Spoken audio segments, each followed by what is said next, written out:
A professional toilet historian. Freelance writing has attributed to a fair share of strange client requests.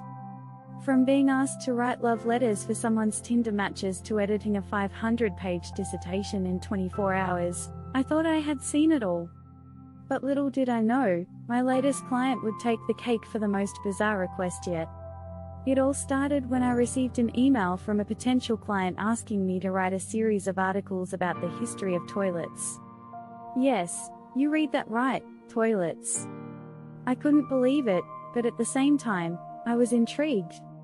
After all, who wouldn't want to know the ins and outs of the porcelain throne?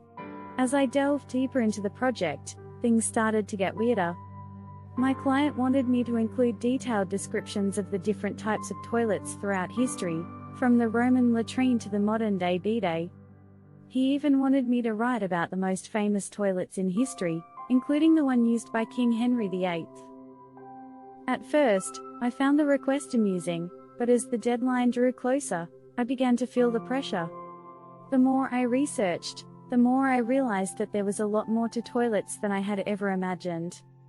And my client was a stickler for detail. He wanted everything to be perfect.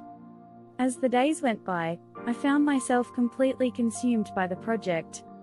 I woke up early and worked late into the night, barely taking breaks to eat or sleep. And then, just when I thought I was making progress, I hit a roadblock. My client had requested a section on the weirdest toilets in the world.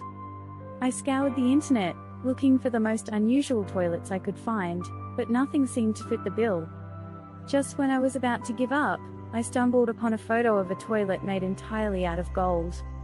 It was perfect, until I realized that it was located in a hotel in Dubai, and my client had specifically requested that I focus on toilets in the Western world. I panicked, knowing that I had to come up with something quickly. In a moment of desperation, I reached out to a fellow freelance writer for help. To my surprise, he had actually written an article on a completely different topic, but the research he did led him to learn about a toilet that was converted into a sled and taken off a ski jump. I added that piece, finished the project, and sent it off to my client. To my surprise, he loved it and even offered me a bonus for my hard work. I couldn't believe it, all that stress and pressure had been worth it in the end. As I closed my laptop and leaned back in my chair, I couldn't help but laugh. It had been a strange and exhausting journey, but I had learned a valuable lesson: never underestimate the power of toilets. A neural narration story.